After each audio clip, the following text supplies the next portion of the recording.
미계약의 미분양.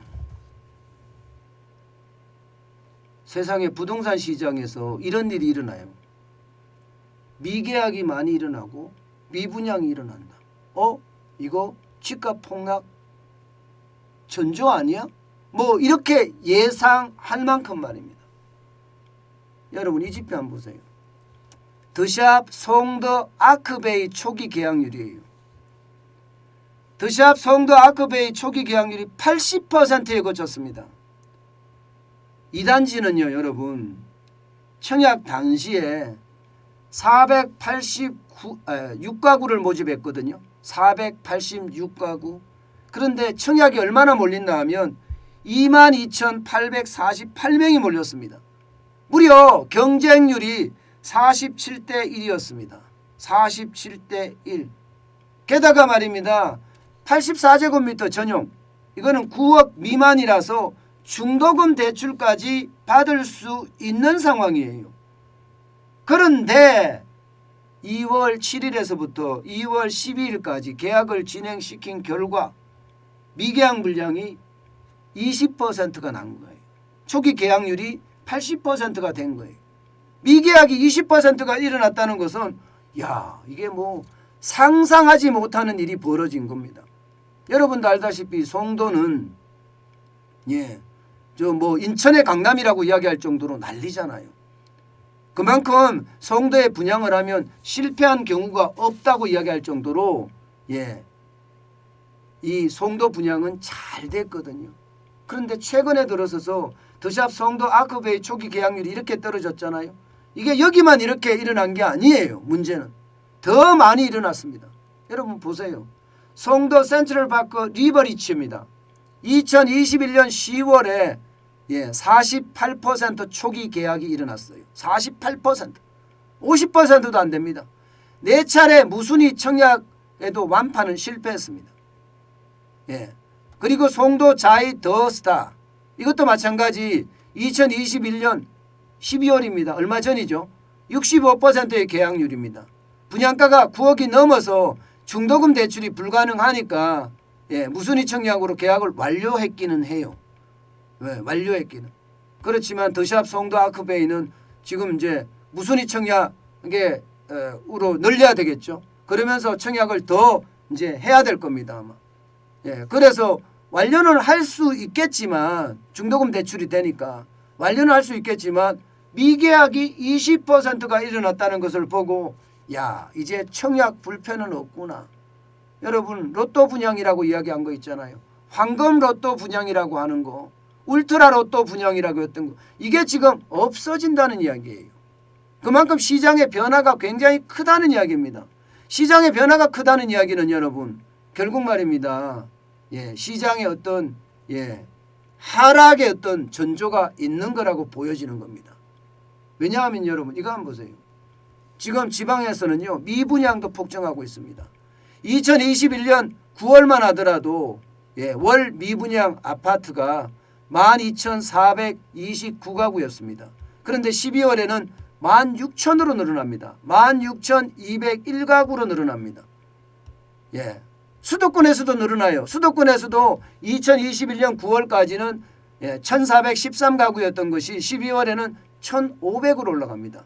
1,509가구까지 늘어납니다. 이게 뭔가 조짐이 심상치 않잖아요. 조짐이 심상치 않다. 대부분이 그렇게 이야기합니다. 부동산 전문가들조차도 말입니다. 이거 조짐이 심상치 않아. 지표로 봐서는 심상치 않아. 분명히 이야기합니다. 이게 거래 절벽이 일어나서 말입니다. 하락가에 거래되는 거, 실거래가가 낮아지는 거, 이것은요 10억이나 올랐으니까 당연히 조정이 있을 수 있겠지 이렇게 생각을 하는데, 그냥 당연히 조정이 있을 수 있겠지 이렇게 생각하는데, 이게 미계약이 일어나고 미분양이 나니까 이거는 떨어질 징조인데 이렇게까지 나옵니다. 떨어질 정도인데. 물론 3월 9일 대통령 선거가 끝나고 새 정부의 부동산 정책이 나와야지 뭐 정확하게 이게 떨어질 건지 올라갈 건지 이제 가늠할 수 있겠습니다만은 현재까지 지표로 봐서는 떨어진다는 지표가 계속 나오고 있어요. 게다가 말입니다. 이거 한번 보세요. 서울 아파트 매매 수급 지수입니다. 29개월 만에 최저치예요. 87.8입니다. 이게 100위 기준이거든요. 100위 기준입니다. 100이 됐을 때 매수자와 매도자가 동등한 조건이에요. 그런데 이게 매매 수급 지수가 87.8이면요. 이게 매수자가 적다는 거예요. 줄어들었다는 매수자. 매수자가 줄어들면 공급이 늘어나게 되는 거잖아요. 공급이 늘어나게 되면 말입니다. 가격은 어떻게 됩니까? 가격은 떨어지게 되어 있습니다. 예, 아직까지 뭐 전체적으로 이걸 가지고 다 재단할 수는 없습니다만은 예, 여기저기서 각종 지표들 중에 몇몇 지표들이 예, 집값이 떨어진다. 아니 좀 폭락한다. 87.8이면 이건 뭐 폭락한다는 수준으로 보이거든요. 폭락한다. 이렇게 몇몇 지표들이 나타나고 있다. 예, 이런 말씀을 지금 제가 드리고 있는 겁니다. 여러분 지표로 봤을 때는요. 집값의 변화 분명히 있어요. 물론 통화량이 엄청나게 많고 앞으로 재정의 화폐화가 더 많이 일어나는 거 알고 있습니다. 예, 그게 어떤 영향을 미칠지 더 봐야 되지만 중요한 것은 공급이 일어나고 있고요. 예, 공급이 일어나는 것 중에 핵심이 그거예요. 잠실 주공 5단지 말입니다. 이거 50층 높이로 지금 올라가기로 됐잖아요. 그렇게 되면 음마 아파트도 일어날 거고요. 강남의 주요 재건축이나 재개발 단지들이 전부 다 속속 예, 서울시의 어떤 승인을 받으면서 공급이 소비자가 필요한 곳에 지금 일어나고 있다는 이야기예요. 소비자가 필요한 곳에. 저는 소비자가 필요한 곳에 일어나고 있다는 게 중요합니다.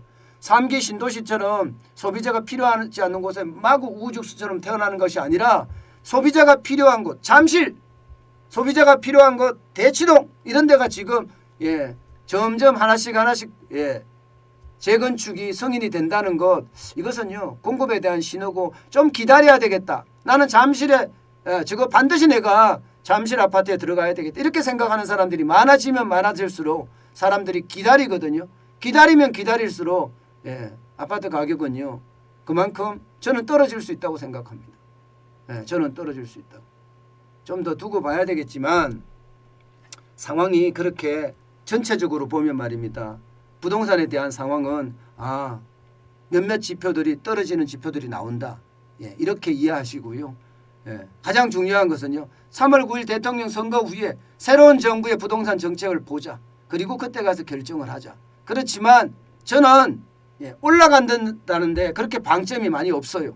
저는 장기적으로 무조건 떨어진다고 생각합니다. 무조건 떨어진다고 생각을 하고요. 단기적으로 어떻게 될 거냐의 문제인데 새로운 정부의 부동산 정책이 관건인데 제가 봐서는 부동산 정책을 집을 떨어뜨리는 방향, 집값을 떨어뜨리는 방향으로 쓸 겁니다. 아마. 예, 저는 그렇게 지금 생각하고 있어요. 그래서 여러분들 시장을 유심히 바라보자고요. 그러면 우리의 어떤 행동이 어떻게 일어날지 아마 많이 달라질 수 있을 겁니다.